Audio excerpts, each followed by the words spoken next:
ପୃଥିବୀର ସବୁଠାରୁ ନିଷ୍ଠୁର ବା କ୍ରୂର ଜୀବ ହେଉଛି ମଣିଷ। ମଣିଷ ନିଜ ସ୍ୱାର୍ଥ ପାଇଁ ସବୁ କିଛି କରିପାରେ। ନିଜ ସ୍ୱାର୍ଥ ପାଇଁ ସେ ସବୁ ଜଙ୍ଗଲ କାଟିଦେଲା, ସମସ୍ତ ପାହାଡ଼ ପର୍ବତ ସବୁ ଧ୍ୱଂସ କରିଦେଲା।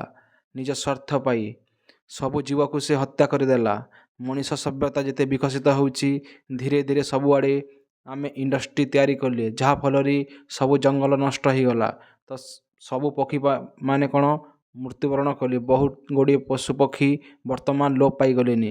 ତ ସେଇ ପଶୁପକ୍ଷୀମାନଙ୍କୁ ଆମେ ସଂରକ୍ଷଣ କରିବା ପାଇଁ ନ୍ୟାସନାଲ୍ ପାର୍କର ତିଆରି କରାଗଲା। ନ୍ୟାସନାଲ୍ ପାର୍କର ଉଦ୍ଦେଶ୍ୟ ହେଉଛି ଯେତେ ବି ଜୀବ ବର୍ତ୍ତମାନ ବଞ୍ଚିଛନ୍ତି, କେମିତି ତାହାକୁ ଆମେ ପ୍ରୋଟେକ୍ଟ କରିବା, ଗୋଟିଏ ବାୟୋଡାଇଭର୍ସିଟି ଆମେ ରକ୍ଷା କରିବା।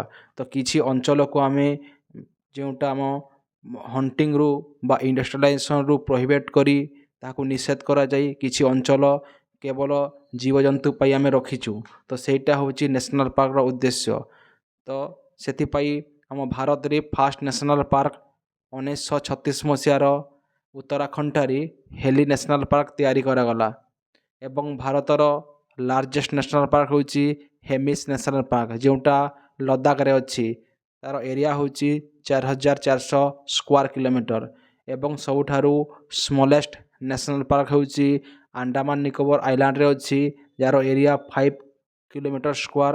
ଏବଂ ସେଇ ସ୍ମଲେଷ୍ଟ ନ୍ୟାସନାଲ୍ ପାର୍କ ହେଉଛି south button island national park. ଯେତେ ନ୍ୟାସନାଲ୍ ପାର୍କ ହେଲେ ମଧ୍ୟ ଆଉ କିଛି ବର୍ଷ ମଧ୍ୟରେ, 50-100 ବର୍ଷ ମଧ୍ୟରେ ଯେତେ ବି ଜୀବ ଅଛନ୍ତି ପୃଥିବୀରେ ସବୁ ଲୋପ ପାଇଯିବ। କେବଳ ମନୁଷ୍ୟ ହିଁ ଶେଷରେ ରହିବ।